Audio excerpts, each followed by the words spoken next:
From today, we are going to solve numericals on gravitation. Start with first.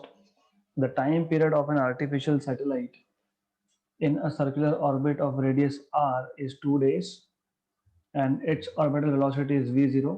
तो आपको time period t1 दिया है 2 days, उसका orbit का रेडियस दिया है r which is capital R and orbital velocity बोला है v0.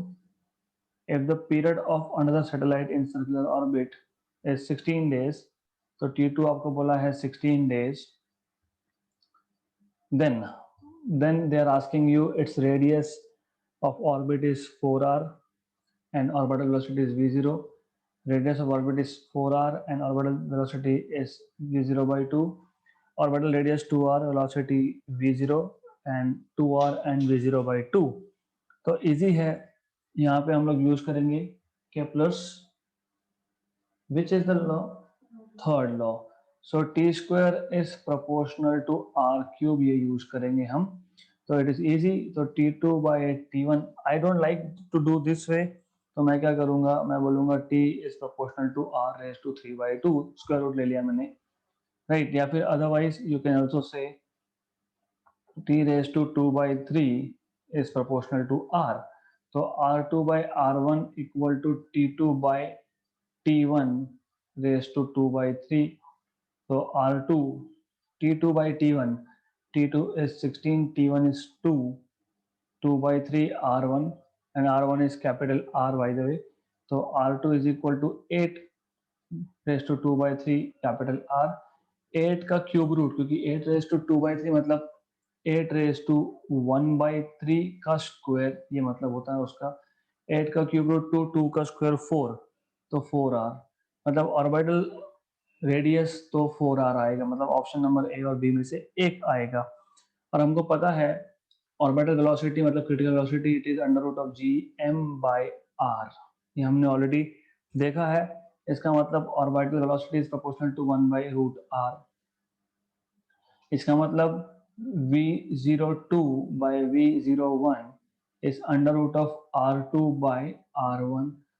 तो v02 is equal to r2 by r1. r2 हमको मिल गया 4r और r1 हमारे पास बोला है हमको ऑलरेडी r इंटू v01, मतलब ये आ गया आपका 4 का root that is 2 times of v0. तो 2 टाइम्स ऑफ v0 आना चाहिए, ऐसा तो ऑप्शन में नहीं है. Then you have to check कि कहाँ पे गड़बड़ हुई, कहाँ गड़बड़ हुई, where did we go wrong, tell me, कहाँ गड़बड़ हुई. It is easy. कहाँ गड़बड़ हुई आई टेल यू, क्योंकि ये गलती नॉर्मली होती है, इनवर्सली प्रोपोर्शनल है ना. हाँ, तो ये 4 सिर्फ नीचे आएगा, दैट्स इट.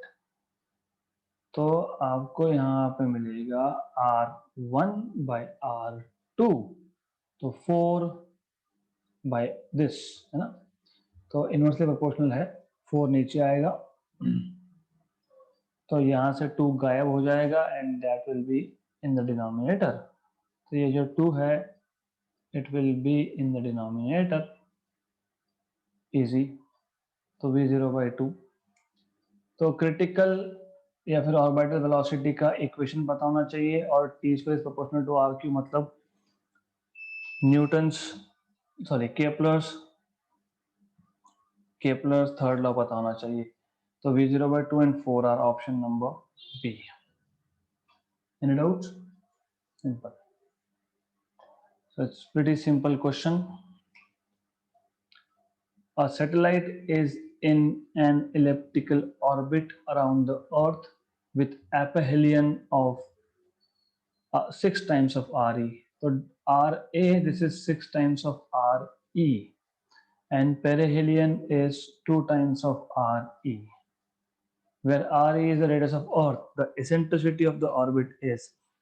तो you already know, हमको क्या पता है, हमको ये पता है that Earth is moving around Sun in an elliptical orbit. The nearest point called as perihelion. The distance of perihelion is rp. The farthest point is aphelion. So the farthest point is aphelion. This is ra. हमको सिर्फ पता होना चाहिए eccentricity in terms of ra and rp is ra minus rp upon ra plus rp. ये formula normally state board में derive नहीं होता है, तो आपको सिर्फ फॉर्मूला पता होना चाहिए. That is why I am covering some such questions here so that you know formulas. तो eccentricity in terms of distance of perihelion point and aphelion point is given by this particular formula. Ra है 6 times of Re, Rp है 2 times of Re upon 6Re plus 2Re.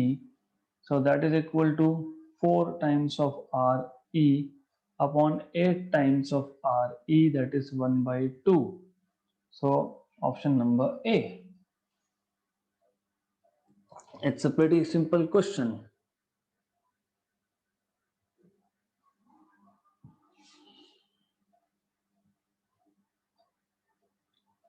तो सिर्फ formula आपको पता होना चाहिए. You must note it down because you will need this formula. Eccentricity in terms of distance of aphelion and perihelion. Next. A Saturn year is 29.5 times the Earth year. Saturn year मतलब time period of Saturn is 29.5 times of Earth. क्योंकि Earth year मतलब एक साल होता है और पे, तो 29.5 years it takes for Saturn to complete one revolution around the sun. How far is the Saturn from the Earth? If the Earth is 1.5 into 10 power 8 kilometre होना चाहिए. ये किलोमीटर ही आएगा because if I am not wrong this is kilometre. तो आपको radius of earth orbit around sun ये 1.5 into 10 power 8 kilometre दिया है. ये एवरेज डिस्टेंस होता है क्योंकि you know that the orbit is elliptical. So ये एवरेज डिस्टेंस है. राइट. तो हमको पूछा है कि सैटर्न का क्या डिस्टेंस होगा. It is easy. हमको पता है वापस से T square is proportional to are cube. तो वापस से वही that R is proportional to T raise to 2/3. तो R Saturn upon R Earth is T Saturn upon T Earth raise to 2/3. तो R Saturn T Saturn by T Earth is 29.5. 29.5 raise to 2/3 into R Earth. अभी 29.5 का पहले cube root लेना पड़ेगा, फिर उसका square करना पड़ेगा इनटू आर ई.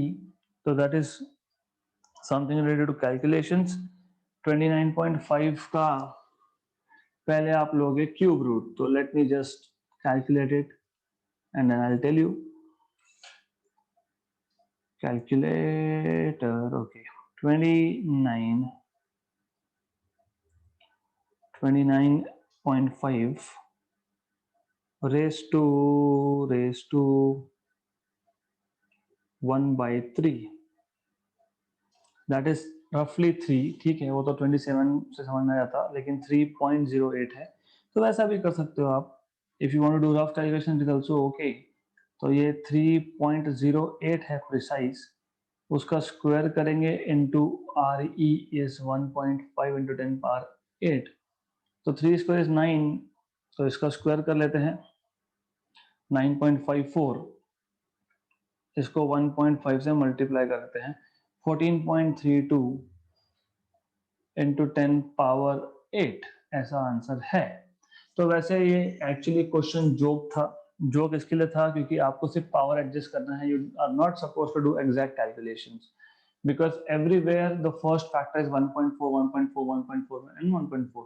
तो आपको सिर्फ क्या करना है कि 14.32 को मैं 1.432 इंटू 10 पावर 9 लिख सकता हूँ. तो it's 10 power 9 basically. Option number D. तो यहाँ पे सिर्फ रफ कैलकुलेशंस का ही काम था. You don't have to basically do exact calculations. आपको सिर्फ यहाँ पे रफ कैलकुलेशंस करने हैं. So you can safely do rough calculations and don't go for exact, क्योंकि हमको पता है। अब रफ कैसे करेंगे बता देता हूँ। How do you do rough calculations? 29.5 का क्यूब रूट मतलब 3, 3 का स्क्वायर मतलब 9 into 1.5 into 10 power 8। 9 into 1.5 easy है, 9 इंटू 1.5 इज 13.5 है ना। 13.5 इंटू 10 पावर 8 मतलब 1.35 इंटू 10 पावर 9। तो option number D rough calculation से भी आता है। Next, if the graph is plotted between t square and r cube for a planet, then its slope will be।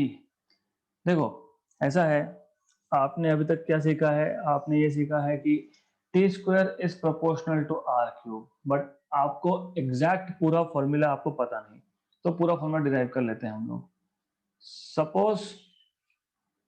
Suppose the orbit of earth is circular around sun at the center, this is radius। So time period, the time that earth takes to complete one revolution is distance upon velocity। एक round में कितना distance? 2 pi are है ना। the distance traveled by earth in one orbit is 2 pi r circumference upon critical velocity v, क्योंकि अगर circular orbit है तो velocity will be critical orbital, correct. Okay, so it will B t is equal to 2 pi r upon critical velocity is under root of gm by r, gm mass of sun by r। मैंने कल आपको बताया था critical velocity of moon around Earth, अगर याद होगा critical velocity of moon around Earth में आया था G mass of Earth and not of moon. तो सिमिलरली अर्थ अगर ऑर्बिट में है अराउंड सन सेंटर में सन है, तो G mass of sun upon R ऐसा आएगा। तो जब मैं इसको स्क्वायर करता हूं तो मुझे मिलेगा T square equal to 4 pi square R square upon G mass of sun upon R, वो ऊपर गया तो ऊपर बन गया आर क्यूब। तो T square is proportional to are cube अगर मैं बोलता हूं, फिर मैं इसको लिख सकता हूं। इन्होंने बोला है graph of T square and R, मतलब what they are saying is simple thing. आप एक्स एक्सिस पे प्लॉट कर रहे हो आर क्यूब प्लॉट कर रहे हो, ये x हो गया, मतलब x equal to are cube है, ऐसा उनका बोलने का मतलब है। y एक्सिस पे आप प्लॉट कर रहे हो टी स्क्वायर, मतलब y की वैल्यू टी स्क्वायर है। तो ये आपका आ गया, I can write this as t square is equal to 4 pi square by G M into r cube. ये है आपका y, आर क्यूब है आपका x, तो ये हो गया आपका स्लोप, है ना। तो y equal to M x, मतलब it is a straight line passing through origin, ऐसा आएगा with slope 4 pi square by G M S, option number A. क्योंकि आपने टी स्क्वायर प्लॉट किया है against R cube, that is Y. Clear? Okay, next question. 3 masses each of mass m are placed at the vertices of an equilateral triangle as shown in figure। The force acting on mass 2m placed at the centroid of triangle is। Actually ये question solve भी नहीं करना चाहिए हमने, but I still solve it for you. एक equilateral triangle है, मतलब तीनों साइड्स जो होंगे they are equal in length. तो मान लो this is an equilateral triangle that I have drawn. उसके हर एक वर्टेक्स पे you have mass m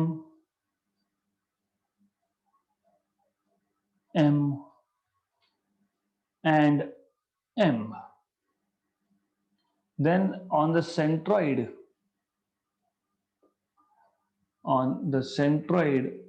centroid क्या होता है बताना चाहिए, तीनों परपेंडिकुलर बाइसेक्टर्स का intersection point is centroid of triangle।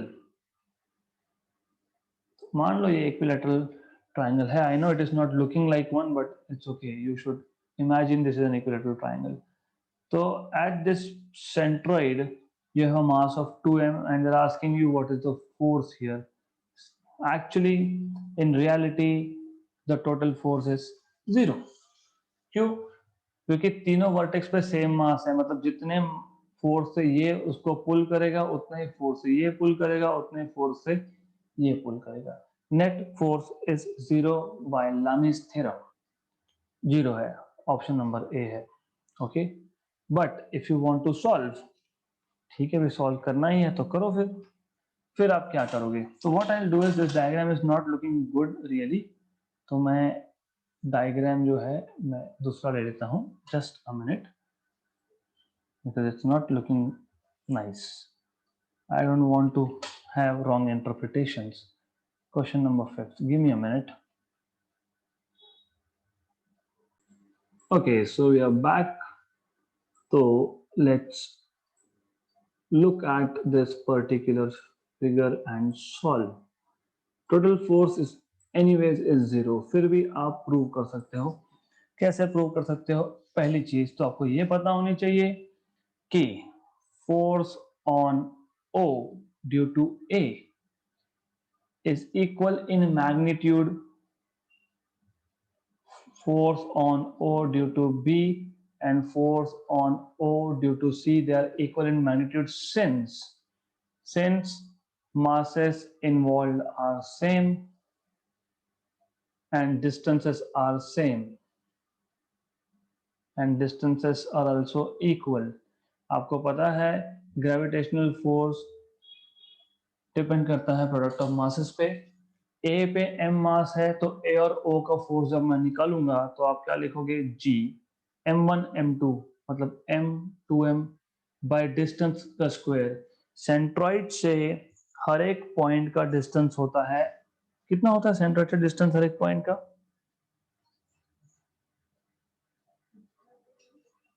h/3 या h/√3, क्या होता है डिस्टेंस?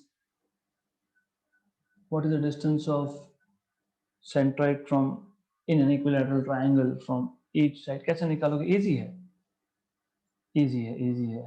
कैसे निकालोगे? यस, h/3 या h/√3.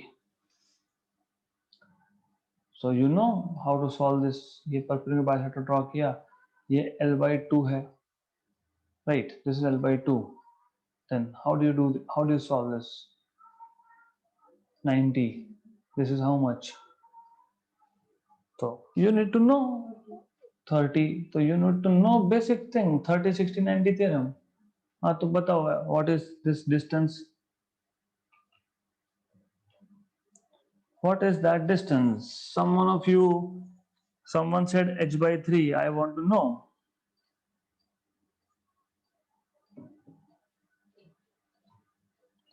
Quick. It is l/√3.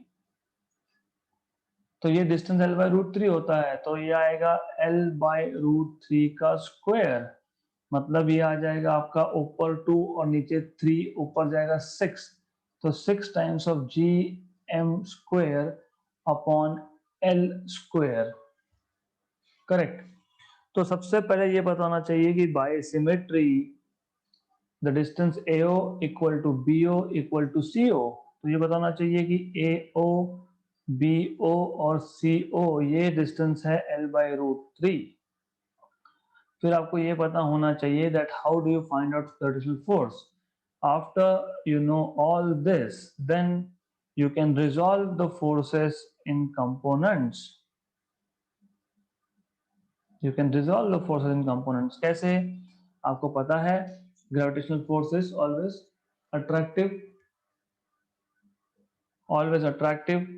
So if you basically have a force in this direction, this force is towards, क्योंकि force कौन exert कर रहा है?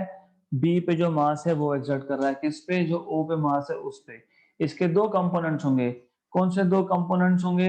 One component will be down here, एक कंपोनेंट यहां होगा. दूसरा कंपोनेंट कहाँ होगा? It will be over here. तो ये दो कंपोनेंट्स हो गए किसके? Force on O due to B, ये दो कंपोनेंट्स हो गए इसके।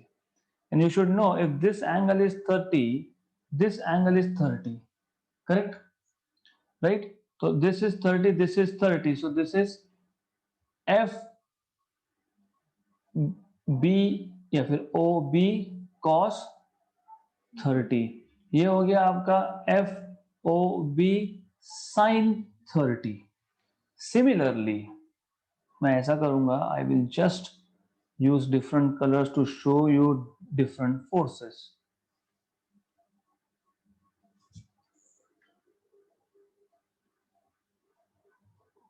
Right, so ये हो गए FOB के कंपोनेंट्स। सिमिलरली फॉर OC, तो ऐसा करेंगे, ये OB फोर्स था, ये दिखा दिया रेड से, it is towards this particular direction. Similarly you can have force on O due to C over here in this particular direction। फिर इसके भी कंपोनेंट होंगे, एक कंपोनेंट यहाँ जाएगा और एक कंपोनेंट इसका नीचे आएगा। तो ये हो गया आपका FOC cos 30 और ये आ गया आपका one in the green FOC sin 30, correct. FOB cos 30, FOC cos 30, they cancel each other because they are same in magnitude but opposite in direction। और नीचे जो वर्टिकल फोर्सेस है ऐसा है, तो ऊपर की तरफ ये जो फोर्स होगा that is FOA in the upward direction। so what you can say is this is like this, okay। तो हम क्या कर सकते हैं अब? we can say we can split up into horizontal and vertical components। horizontal components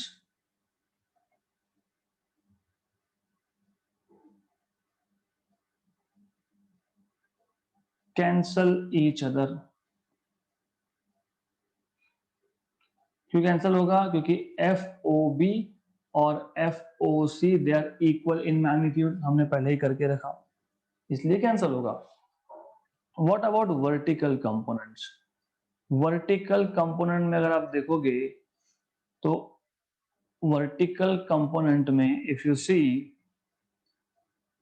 हमको already पता है ऊपर के डायरेक्शन में जो फोर्स है FOA, ये हमने फाइंड करके रखा 6 times of G times of m square by L square. और नीचे जो दो है, नीचे कौन से दो है? Yes, and FOC sin 30। इसका भी देख लेते हैं फिर हम लोग। तो we will see FOB and FOC sin 30 भी हम देख लेंगे। Okay, just a minute, I am falling little short of space here.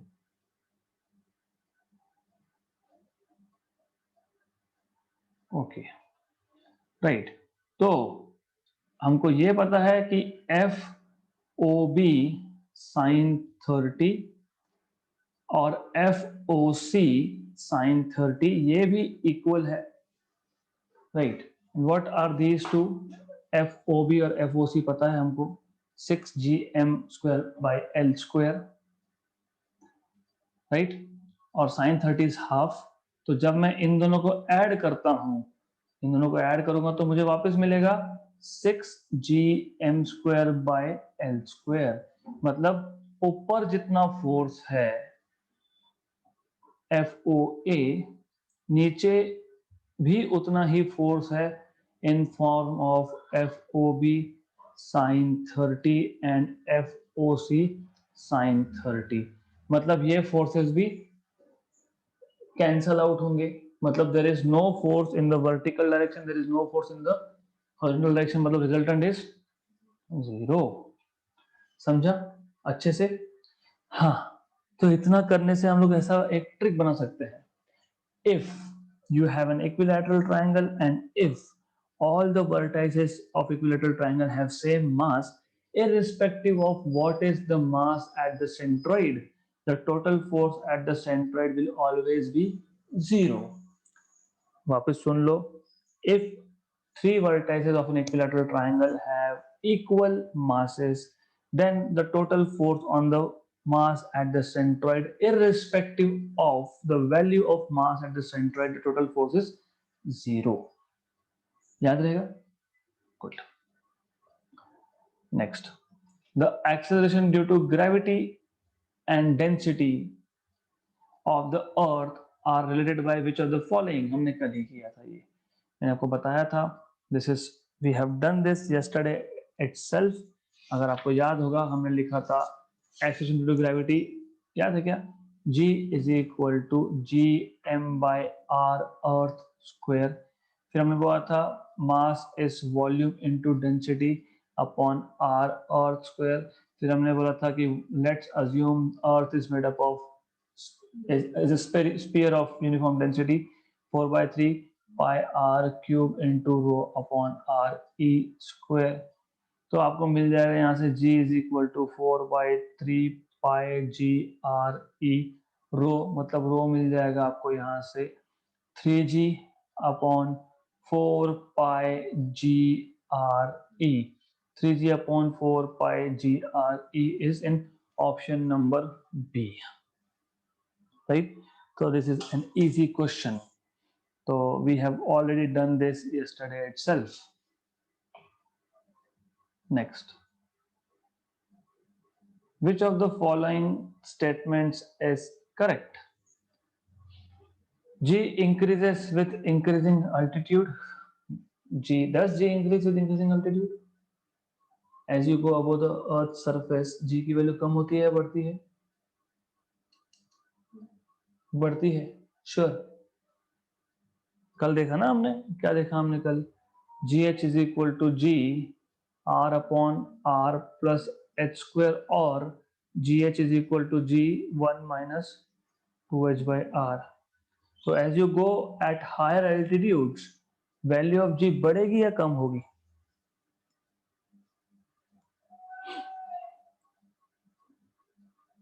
H बढ़ाना मतलब डिनोमिनेटर बढ़ाना, मतलब ओवरऑल नंबर छोटा होगा, मतलब G की वैल्यू कम होगी. या फिर आप यहां देखोगे तो आप G में से कुछ माइनस कर रहे हो.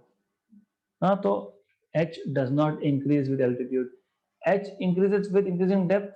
G increases with increasing depth. तो हमने कल ये भी देखा GD is equal to G1 minus D by R. Minus है बीच में, तो डिक्रीज होगा. G increases with increasing latitude.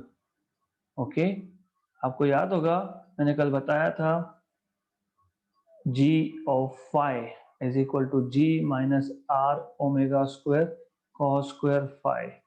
जैसे जैसे लैटिट्यूड बढ़ेगा, what is latitude at the equator? What is latitude at the equator? 0.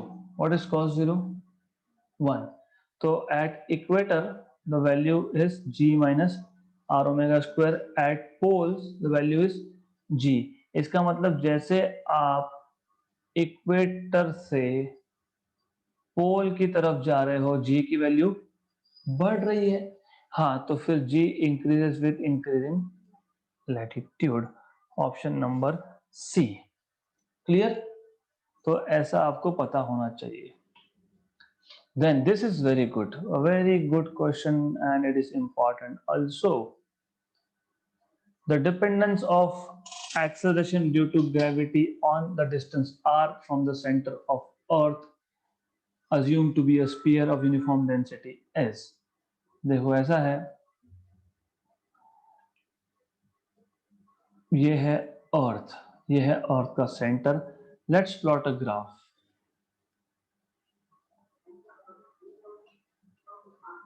So this is small r. Small r is distance measured from center of Earth. यहाँ पे अगर होंगे तो small r will be capital R minus d. ऊपर होंगे तो r plus h, तो small r can be r minus d और आर प्लस एच। आपको बोला है dependence of acceleration due to gravity on the distance small r from centre of earth. मैं जब सेंटर से ऊपर की तरफ जाता हूं, सेंटर से ऊपर, सरफेस से नीचे आएंगे तो जी की वैल्यू क्या होती है, डिक्रीज। सेंटर ऑफ अर्थ पे कितनी होती है, जीरो। सेंटर से हम ऊपर जाएंगे तो जी की वैल्यू क्या होगी, बढ़ेगी, इंक्रीज होगी। वेरी गुड, ओके, इंक्रीज होगी, राइट। मतलब पहला और तीसरा ग्राफ तो करेक्ट हो नहीं सकता, राइट। तो वैल्यू बढ़ेगी, वैल्यू यहां तक आएगी, ये है रेडियस ऑफ अर्थ आर, है ना। फिर हाइट मतलब सेंटर से बढ़ती गई बढ़ती गई बढ़ती गई, सरफेस पे हो गई 9.8। फिर सरफेस से ऊपर जाऊंगा तो क्या होगा, what will happen, just a minute, I need to take this call, think about it, right। तो what happens, सेंटर से आप ऊपर जा रहे हो, वैल्यू बढ़ रही है, सरफेस पे आ गए, सरफेस पे वैल्यू कितनी है 9.8। सरफेस के ऊपर जाओगे तो क्या होगा, कम होगा, डिक्रीज होगा। Very good. मतलब देखो सी, सेकंड और फोर्थ ग्राफ देखो, सेंटर से हम लोग ऊपर जा रहे हैं तो वैल्यू बढ़ रही है, यस। आर, कैपिटल आर मतलब अर्थ की सरफेस पे हो, मतलब मैक्सिमम है, यस। उसके बाद वापस से कम हो रही है, यस। मतलब ऑप्शन नंबर सेकंड और फोर में से एक हो सकता है। बट हाउ डू वी से कि सेकंड है या फोर्थ है, कैसे बताओगे सेकंड है या फोर्थ है। Do you no variation of g with depth? What is variation of g with depth? बताओ, कभी तो लिखा था फॉर्मूला हमने, ये लिखा है g 1 minus d by r, बराबर। Can I right it like g r minus d by r, लिख सकते हैं पक्का, श्योर, ओके गुड। तो जो लाइव हो वो भी please let me know if you have not understood anything, okay. तो इसका मतलब can I write this as r minus d को मैं स्मॉल आर लिख सकता हूं, मैंने पहले ही बताया आपको, है ना, बाय आर। मैं इसको ऐसा लिख सकता हूं क्या, G by R into small R, है ना। मतलब मैं ऐसा लिख सकता हूं G at depth is G, G surface value है, क्या वैल्यू होती है, कांस्टेंट है, yes. Capital R radius of Earth constant है, यस। ये स्मॉल आर है। अब देखो आप क्या प्लॉट कर रहे हो, आप प्लॉट कर रहे हो पहले सेक्शन में, यहां पे क्या प्लॉट कर रहे हो आप, G at depth against small R. मतलब ये है आपका y, ये है आपका x, तो y equal to M x, excellent. तो y equal to M x मतलब क्या होता है, हाँ लेकिन हाँ एग्जैक्टली मतलब ये होगा आपका स्ट्रेट लाइन, बराबर। Very good. तो बताओ कौन सा आंसर करेक्ट होगा, फिर फोर्थ ऑप्शन करेक्ट होगा, good. Did you get all of you those who are online, please let me know, समझा गया क्वेश्चन।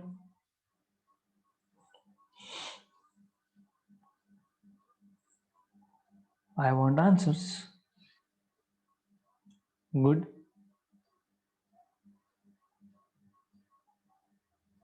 ओके। तो it is very simple that you have to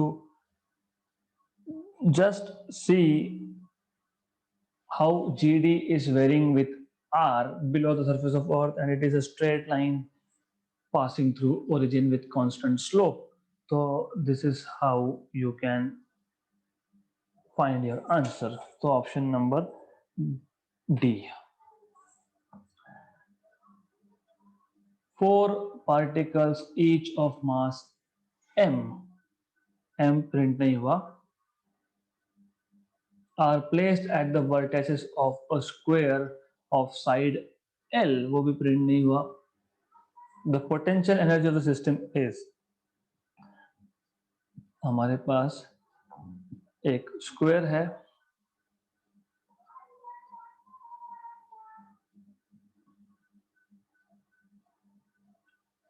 इसका साइड L है और हर एक वर्टेक्स पे मान लो m मास है, m मास है, everywhere you have mass m, तो 1 2 3 and 4, and you should know what is this distance, what is this distance and what is this distance. If the side length is L, L by root 2 या root 2L, diagonal क्या होगा, diagonal क्या होगा, root 2 into side, right? Okay, तो if you remember, मैंने आपको बताया था पोटेंशियल एनर्जी के लिए हमने कल इलेक्ट्रोस्टैटिक पोटेंशियल एनर्जी और ग्रेविटेशनल पोटेंशियल एनर्जी को किया था compare, and if you remember I told you that this is minus G, है ना, फिर summation over all the combinations M I M J upon R I J मैंने बताया था। तो अभी ऑल द कॉम्बिनेशन ले लेते हैं हम लोग, माइनस जी बाहर है, पहला कॉम्बिनेशन M1 M2 है ना अपॉन R12 बराबर, इतना ही था कि प्लस था, स्क्वायर था नीचे, नहीं आएगा, good, very good, plus plus I told you it was M1 M3 R13 plus M1 M4 R14 plus M2 M3 R23 plus M2 M4 R24 plus M3 M4 R34, correct, very good. तो U is equal to minus G, M1 M2 both are M मतलब M square, R12 what is distance between 1 and 2, L plus M1 M3 M1 M3 both are M square distance is root 2 L plus M1 M4 is M square distance is L plus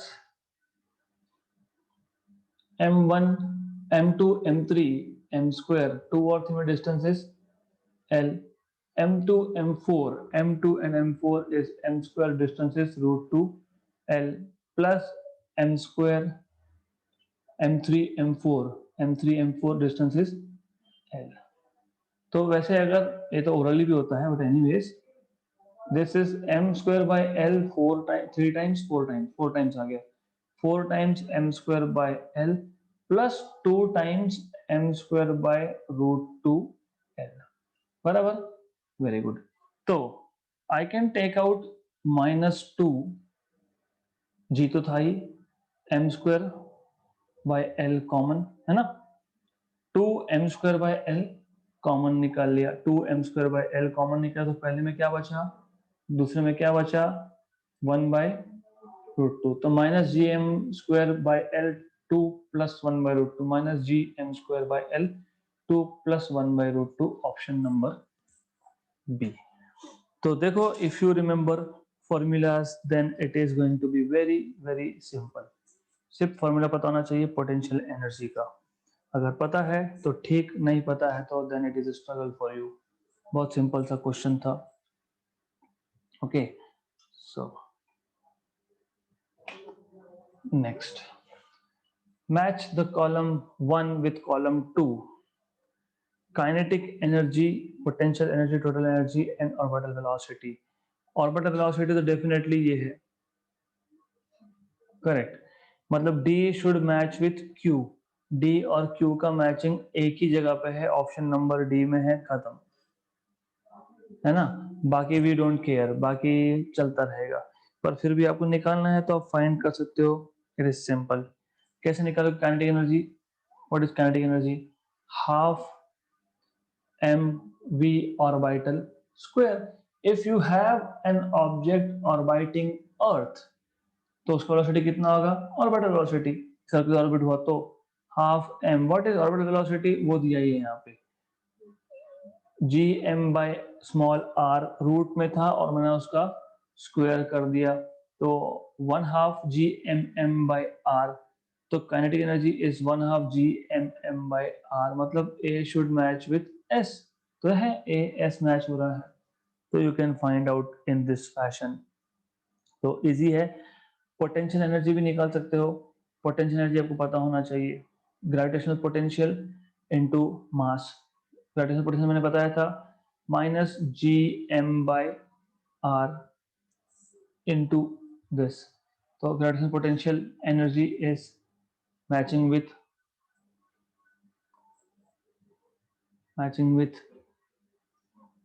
P ना, C will match with, हाँ, B will match with R, right. तो हो गया ये, और total क्या है? Kinetic plus potential, तो इजी है ये, simple. A satellite of mass m is in circular orbit of radius of, ये अच्छे से पढ़ लेना, बच्चे गलती कर देते हैं। A satellite of mass m is in circular orbit of radius 2re। Radius मतलब सेंटर से लेके तो उस सैटेलाइट तक का डिस्टेंस बता दिया आपको, मतलब ये डिस्टेंस बता दिया। If they have said at a height of 2re, तो h will be 2re and h plus capital R will be 3re। Clear है? जब उन्होंने बोल दिया है, क्या बोला है? उन्होंने बोला है a satellite of mass m, the satellite of mass m is in a circular orbit of radius 2re about earth, मतलब ये डिस्टेंस आपको 2re बोला है, सेंटर ऑफ अर्थ से लेके तो उस सैटेलाइट तक, हाइट नहीं बोला यहाँ पे। Energy required to transfer it to circular orbit of radius 4re is, मतलब मुझे अब इस सैटेलाइट को 4re रेडियस के ऑर्बिट में शिफ्ट करना है, तो मुझे शिफ्ट करना है, तो शिफ्ट कैसे करेंगे? एक, पहले तो आपको पता होना चाहिए कि जब भी एक सैटेलाइट ऑर्बिटल मोशन में है तो उसका टोटल एनर्जी कितना है, पहले तो ये पता होना चाहिए, टोटल एनर्जी पता होना चाहिए। कितना टोटल एनर्जी? अभी मैंने बताया था पोटेंशियल प्लस काइनेटिक, तो देखो यहाँ पे काइनेटिक क्या है? G M M by 2r positive, potential क्या है? Minus G M M by are, मतलब -1 में से +½ गया, मतलब -½ तो total energy is -½ G M M by r e. पहले तो ये पता होना चाहिए, करेक्ट? करेक्ट? इनकरेक्ट? क्यों इनकरेक्ट? हाँ, exactly, very good, small r, तो स्मॉल आर होता है, this is what you should know. अब हम देखेंगे कि पहले केस में इनिशियल टोटल एनर्जी कितना है, -½ G M M by 2 times of r e. Final कितना होगा अगर हमको उसका ऑर्बिट 4re करना है, तो G M M by 4 times of r e, है ना? ठीक है, करेक्ट। तो अब कितना एक्स्ट्रा एनर्जी लगेगा? The difference in these two, है ना? तो delta total energy final minus total energy initial, तो फाइनल टोटल एनर्जी कितना है? -½ G M M by 4re minus of minus plus, right, G M M by 2 into 2 4re, correct? तो मैं इसमें से जी M M by 4re common निकाल लेता हूं, -½ +1 मतलब +½ है ना, करेक्ट? तो प्लस हाफ और नीचे ऑलरेडी 4 है, तो GMM upon 8RE, option number C, right. So if you want to transfer satellite from one orbit to another orbit, you have to provide extra energy, which is a difference in the total energies possessed by the satellite at that location. समझा क्या ये question? Those who are live.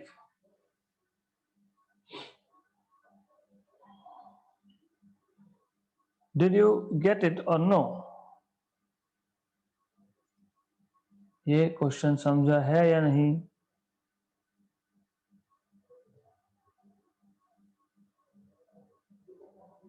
Only 2 are listening or what? I don't know. Only 2 people are listening, but I can see 3 to 4 are online. Okay. Next question.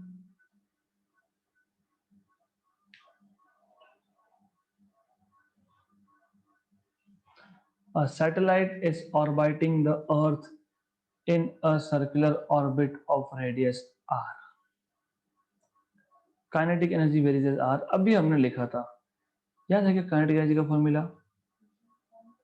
m by 2r, right? Okay. So does it vary by r? No, it varies by 1 by r, है ना? Inversely proportional है ना? Very good. तो option number ए तो नहीं होता. Angular momentum varies as 1 by root r. What is angular momentum? M V r. Satellite is orbiting Earth in a circular orbit. मतलब V कौन सा होगा? Orbital. मतलब M. What is orbital velocity? Gm by r. बराबर? Correct. तो मतलब ये आ गया करेक्ट. हाँ, तो आर स्क्वायर को अंदर लेके एक आर कैंसिल होगा ना, राइट. तो angular momentum varies as 1 by root r नहीं है, प्रोपोर्शनल टू रूट आर है. इन्होंने क्या बोला है? हाँ, मतलब ये है गलत. लीनियर मोमेंटम मतलब m इंटू वी, और आपको पता है v orbital under root of G M by r. तो यहां भी नहीं है, ये भी गलत है. फ्रीक्वेंसी ऑफ रिवोल्यूशन, हाँ, frequency revolution t square is proportional to are cube. तो t is proportional to are raise to. Frequency is 1 upon time period, तो टाइम पीरियड 1 अपॉन फ्रीक्वेंसी. तो frequency is proportional to 1 upon, हाँ, option number D is correct, right. So questions are simple and good and interesting. So gravitation is actually a very simple chapter. It is extremely simple and things are really interesting here. Next,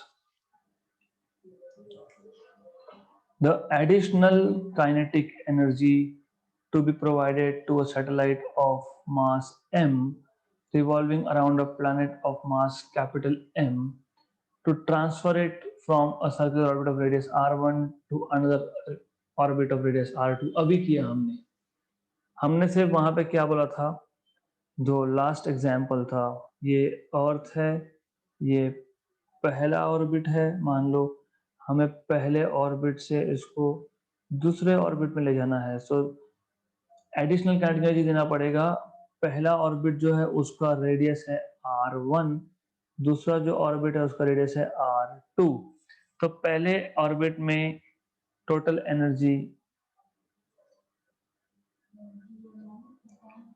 थोड़ा अच्छे से सोचो,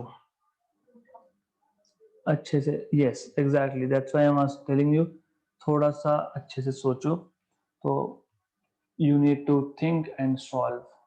now we have just solved it. हमने बोला था total energy of a satellite if it is in circular motion around earth is how much? नहीं, मुझे total energy का फॉर्मूला बताओ.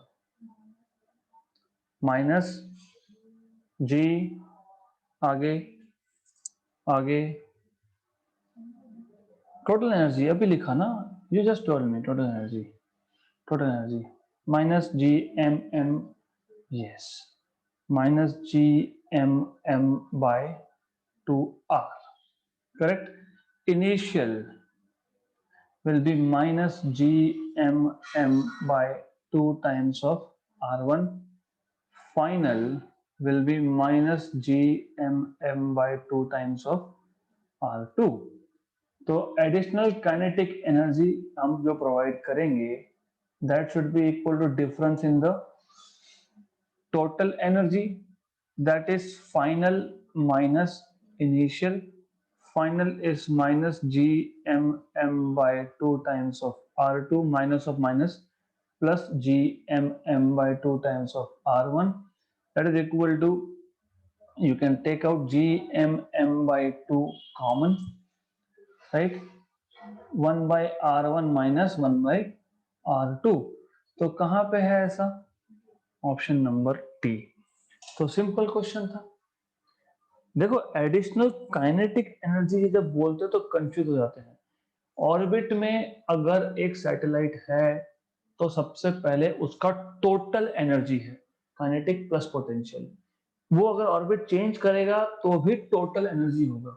लेकिन एक जगह से दूसरी जगह, मतलब पहले ऑर्बिट से दूसरे ऑर्बिट में कैसे जाएगा, हम उसको जो एनर्जी देंगे it should be in the form of kinetic.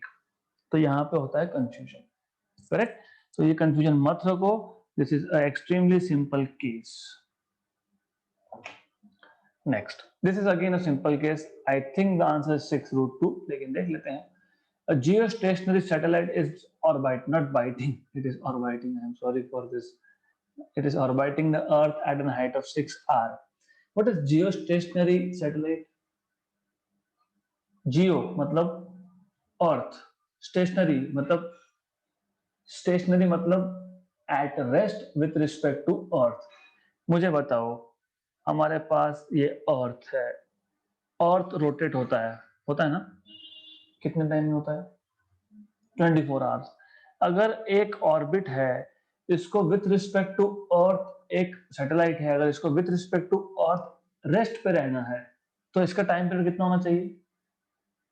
24 hours. So a geostationary satellite means, for a geostationary satellite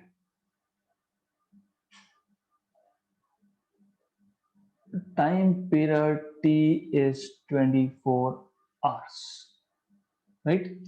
उसका हाइट बोला है और h दिया है 6 टाइम्स ऑफ r. तो स्मॉल r क्या आ गया? Capital R plus h, correct. तो r प्लस 6r मतलब 7 times of r, right. The time period of another satellite, तो ये T1 है, ये H1 है, ये R1 है. Time period of another satellite find करना है एट अ हाइट ऑफ, मतलब H2 दिया है 2.5 r. तो R2 क्या आएगा? h plus r, that is 2.5 plus 1 मतलब 3.5. मैं इसको लिखूंगा 7/2. क्यों? क्योंकि मुझे यहीं से समझ गया ये R1 बाय 2 है ना. इससे क्वेश्चन जल्दी सॉल्व होगा क्योंकि हमको डायरेक्ट रेशियो मिल गया R2 बाय R1 का हाफ, बराबर. गुड. ओके, आपको सेकेंड का टाइम पीरियड निकालना है. Do you know t square is proportional to are cube, right. Do you know t is proportional to are raise to 3/2, right. So which means you know T2 by T1 is R2 by R1 raised to 3/2, correct.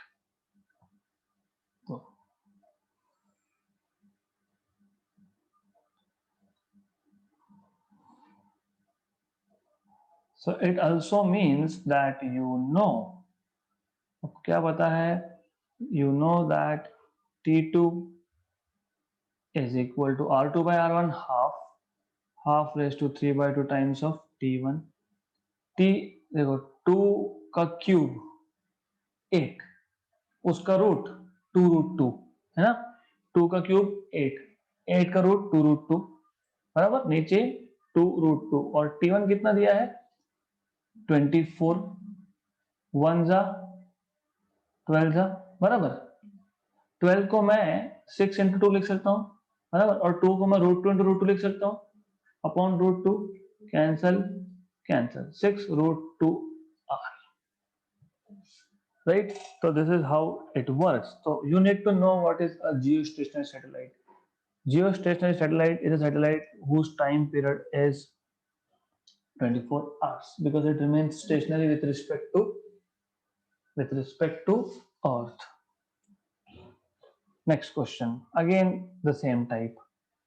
Assuming the Earth and Mars move in a circular orbit around the Sun, with the Martian orbit of Mars being 1.52 times of orbit of Earth, the length of Martian year is, वापस से वही, T is proportional to R raised to 3 by 2. T of Mars upon T of Earth is equal to R Mars upon R Earth raised to 3 by 2. So you have T Mars is equal to R Mars upon R Earth raised to 3 by 2 into T Earth.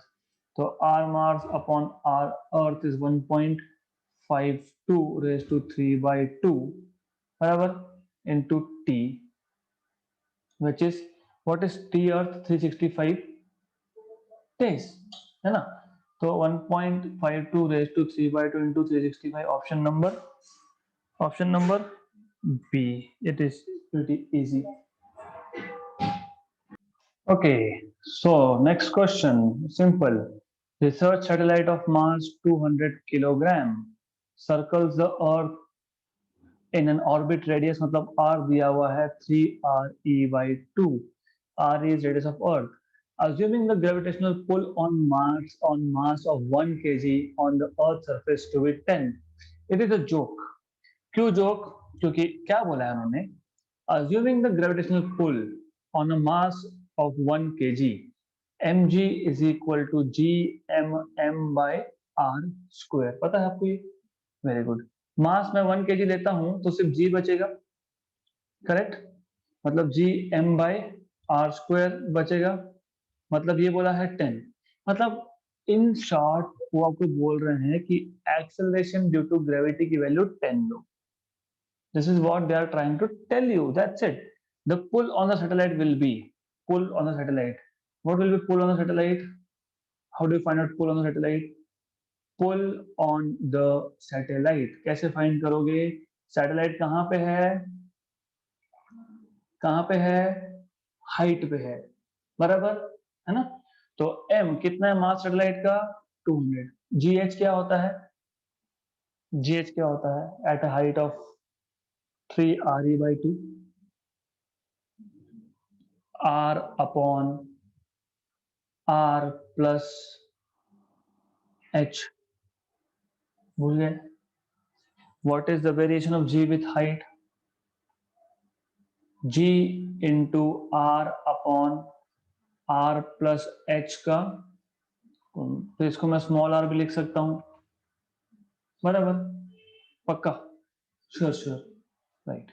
तो m is 200, g is 10, r is r earth और small r is 3r/2 square, cancel cancel, तो ये आ गया 2000, 2 square is 4 and this is 9, तो 2000 into 4/9 कितना आएगा, 2000 into 4/9, easy है, इजी है, कैसे इजी है, ये 80/9 कर लो, इंटू 100 कर लो बराबर, इंटू 1000 कर लो, मतलब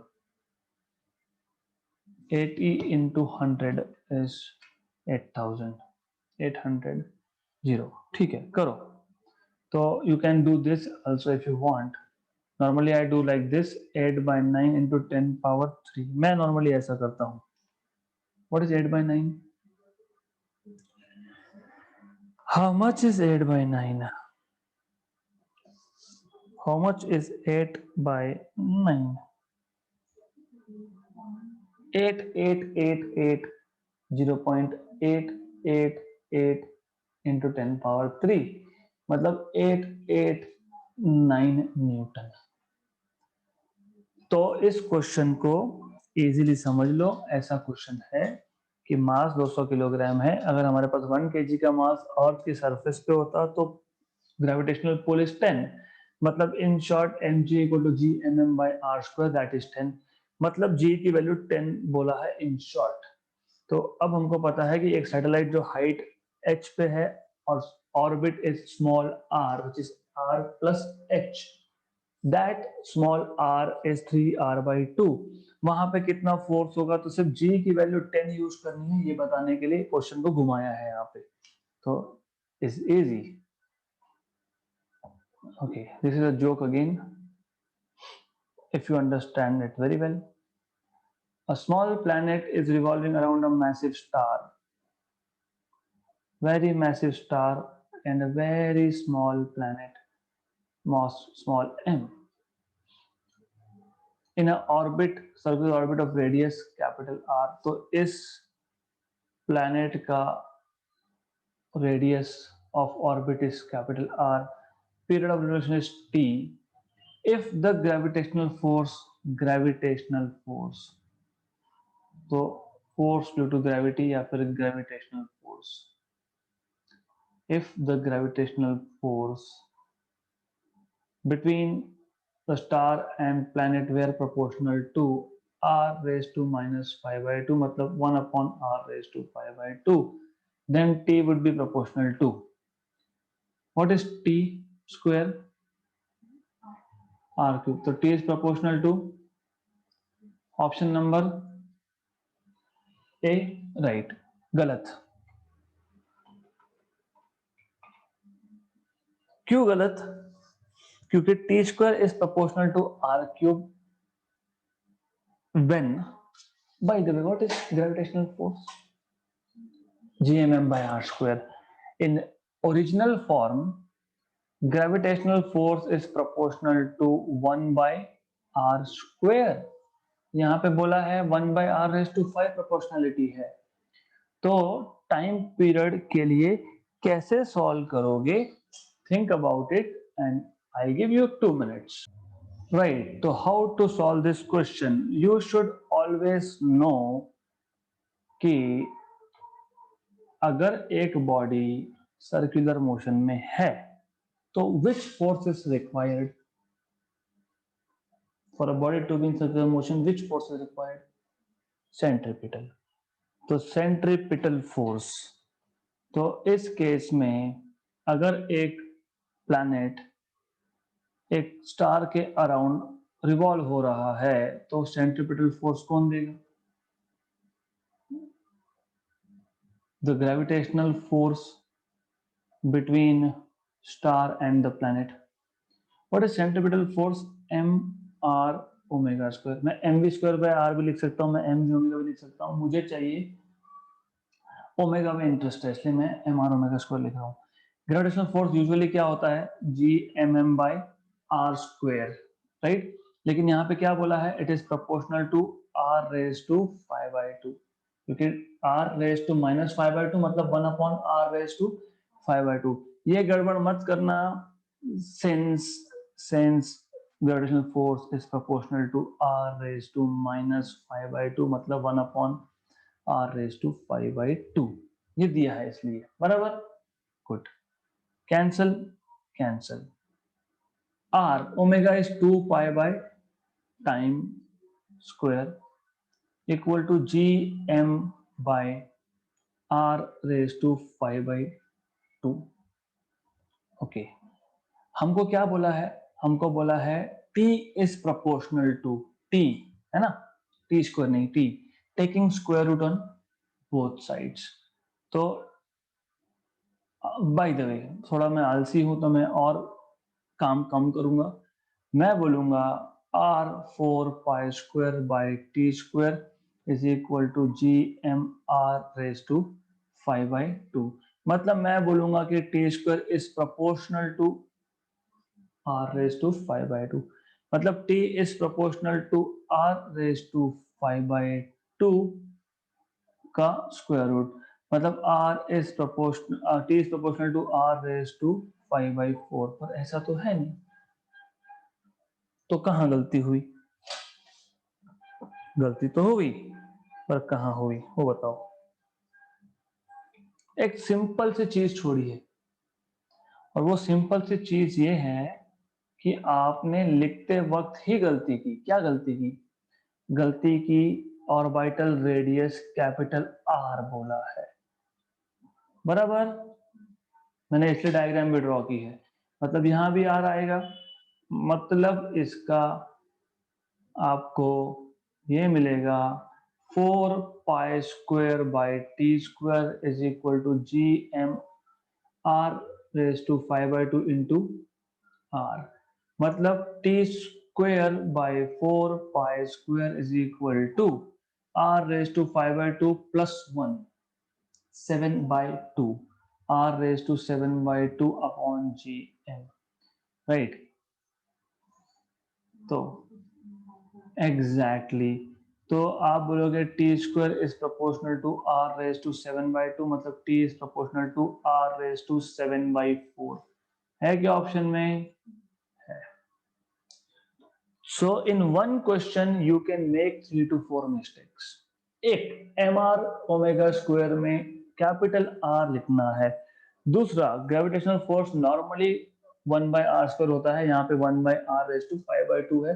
ये दोनों चीजें आपने देखनी है, otherwise you will be getting -1 instead of +4. Clear? Next question. The mass of the moon is 1/8, but the gravitational pull is 1/6 of Earth. Easy है।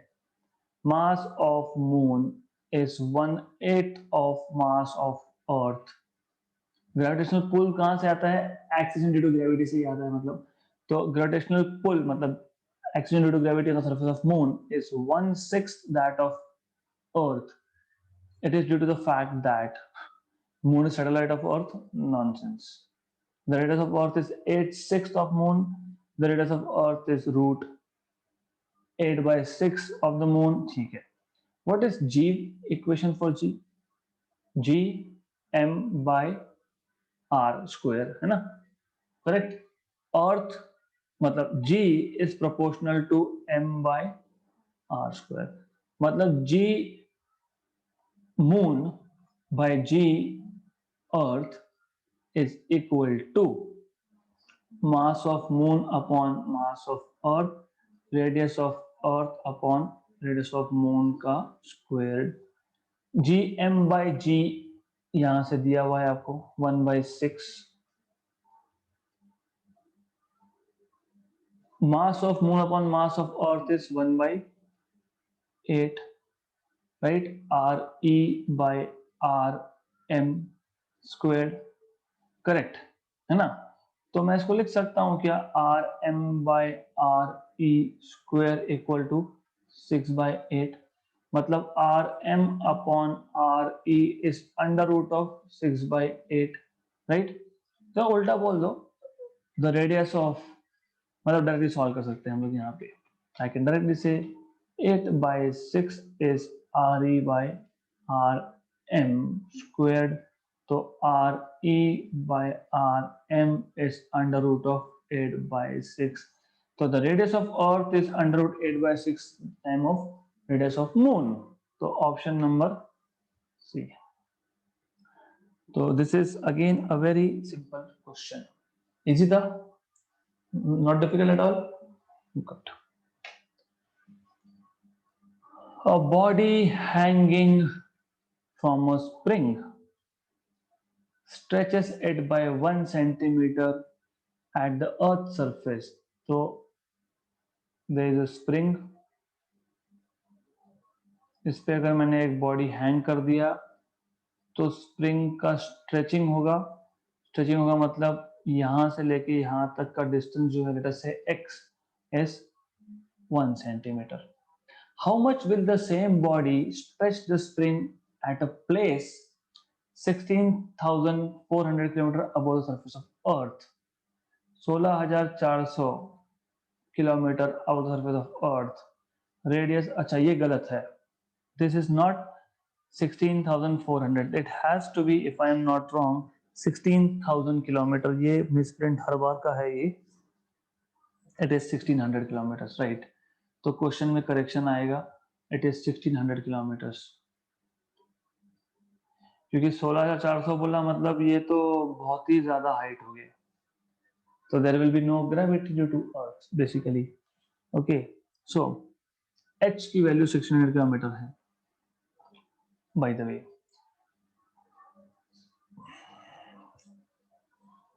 How do you solve this question? Do you remember, अभी spring पे एक wait लगा है mg, इसलिए stretching हुआ है। आपको याद है सिंपल हार्मोनिक मोशन में आप लिखते हो force is equal to k into x, where x was extension produced। Force कौन सा है यहाँ पे? mg is equal to, spring same है, यस, जो मास लगाया है वो सेम है, यस, मतलब g is proportional to x, very good. g at height h upon g is x at height h upon x। हमको क्या फाइंड करना है? Extension produce at height h, है ना, मतलब x h is equal to G H by G into, but G H by G, do you remember हमने already r upon r plus h का square लेके रखा था। ये क्यों यूज किया फॉर्मूला? क्योंकि h क्या है? 1600 किलोमीटर, मतलब मैं h को लिख सकता हूँ क्या? 6400 बाई 4, मतलब मैं r बाय 4 लिख सकता हूँ क्या? तो height here is comparable to radius of earth. अगर 32 किलोमीटर बोला था तो फिर मैं 1 माइनस 2h बाई r लिखता। तो मैंने आपको पहले भी बताया था, यहाँ पे जो हाइट है it is 1/4 of radius of earth, तो it is a significant amount. तो यहाँ पे आपको r upon r plus h का फॉर्मूला यूज करना है। Is it clear? क्लियर है, right? r upon r plus h square क्यों यूज किया? पक्का? अगर मैंने बोला 16 किलोमीटर, तो if I give you height as 16 kilometre, तो कौन सा फॉर्मूला यूज करोगे? जी एच बाई जी का, दो फॉर्मूला थे ना, G H by G is equal to R upon R plus H whole square, और था 1 माइनस, तो नीचे वाला कब यूज करते हैं? मतलब हाइट आर बाई 10 से कम हो, वेरी गुड, तो यू शुड नो। तो X H is equal to R is 6400, नीचे आएगा 6400 प्लस 1600, इसका स्क्वायर टाइम्स ऑफ एक्स, तो X H is equal to 6400 upon 8000, दो जीरो गए गए, square X, what is 64 by 80? 16 4 or 16 5 4 by 5, 4 by 5 is 0.8, है ना? ठीक है, वैसा करो, या तो तुम्हें कंफर्टेबल, अगर आप स्क्वायर्स में तो 16 by 25 भी लिख सकते हो, right. I am not comfortable with that because directly solve हो रहा है क्वेश्चन। 4 by 5 is 8 by 10, 0.8 का स्क्वायर 0.64 हो गया ऑप्शन, क्योंकि x की वैल्यू 1 थी, है ना, तो ये 0.8 का स्क्वायर है इंटू एक्स की वैल्यू 1 है, तो 0.64 सेंटीमीटर है। Clear? Good. Next, a body weighs 250 Newton on the surface of Earth. What is weight on the surface of Earth? mg, that is 250. How much it will weigh halfway down the center of Earth? मतलब weight at depth, mgd, ये कितना होगा ये पूछा है, बराबर। तो how do you solve this? wd by w is equal to m gd by m g, mm cancel, what is gd by g? 1 minus d by r, correct, याद है ना इक्वेशंस? Excellent, good. तो W D will be 1 minus D by R into W, और आपको क्या बोला है, half way down, मतलब डी की वैल्यू आर बाई 2 एक्चुअली, ठीक है, आर कोई बात नहीं, W cancel cancel, 1 minus half, 1 minus half, और डब्ल्यू की वैल्यू 250, तो 250 का हाफ 125 न्यूटन, करेक्ट। तो जिसको लगता है मैं बहुत ज्यादा मोटा हूँ, 80 किलोग्राम मेरा वेट है, 40 होना चाहिए, should go at half distance down the earth, तब जाके उसको लगेगा कि my weight is reduced now by half. So it is simple thing. So this is how you can solve this kind of question. Clear? Next, वो same ही है ये भी, a body weighs, ये सिर्फ अभी हाइट पे है ना? A body weighs 72 Newton on the surface of Earth. What is the gravitational force on it due to Earth at a height equal to half the radius of Earth? तो अभी height पे निकालना है, mgh find करना है, तो wh by w is equal to mgh by mg, gh by g, half the radius of Earth, h is r by 2, height ज्यादा है ना, तो दूसरा फॉर्मूला क्यों यूज करेंगे, हाइट ज्यादा है तो r upon r plus h करेंगे ना, जब हाइट बहुत कम हो, r by 2 half the radius, मतलब 3200 किलोमीटर का हाइट दिया है, 6400 बाय 2, क्या बोला है height, half the radius of अर्थ, मतलब r by 2, हाँ एग्जैक्टली 6400 बाय 2, 3200, तो ये यूज होगा ना, राइट। तो you have this as r upon r plus r by 2 का स्क्वायर्ड, मतलब W H is equal to, ये आएगा आपका r अपॉन 3r by 2 square into W, cancel cancel, बराबर। तो ये आ गया आपका 2 square is 4 by 9 times of 72, 1 जा 8 जा 8 4 जा 32 newton. Clear, simple. Next question, this is a joke, the acceleration due to gravity at the poles and at the equator is Gp and Ge. If the Earth is a sphere of radius Re rotating about its axis with angular speed omega, वो print नहीं हुआ है, then Gp minus G is given by, what is G phi? G minus R omega square cos square phi. What is G equator? G minus R omega square cos square 0, मतलब it is just G minus R omega square. What is G pole? जी हमने already किया है, तो G pole minus G equator is G minus G minus minus plus, तो सिर्फ आएगा R omega square, R omega square. वैसे ये joke था, क्यों जोक था, क्योंकि पता होना ही चाहिए, G earth is G pole minus R omega square, तो G pole minus G earth is plus R omega square, simple है। इक्वेटर पे कम होती है ना, तो फिर pole value minus R omega square होता है, वो माइनस हुआ मतलब पोल से कम वैल्यू है इक्वेटर पे। Clear, good. Next, a synchronous satellite goes around earth once in every 24 hours, मतलब geostationary है। what is the radius of the orbit of the synchronous satellite in terms of earth radius? This question is very simple, but calculations are really tedious ones.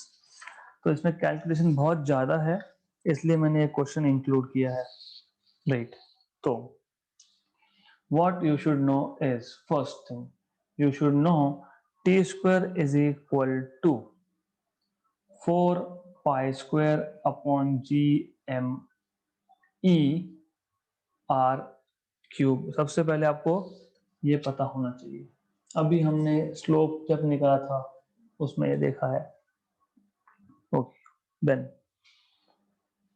हमको time period पूछा है इन terms of हमको पूछा है radius of the orbit R in terms of earth radius तो क्या करेंगे, इसको सबसे पहले मैं लिखूंगा R cube is equal to G M E T square upon 4 pi square. Then I will take cube root, तो R is equal to g m e t square by 4 pi square पूरे का पूरा cube root. But R is capital R plus h. आपको क्या पूछा है, radius of the orbit, मतलब small r ही पूछा है हमको. So we don't care. Okay, कभी कभी हाइट पूछ लेते हैं, वो भी देखेंगे हम लोग.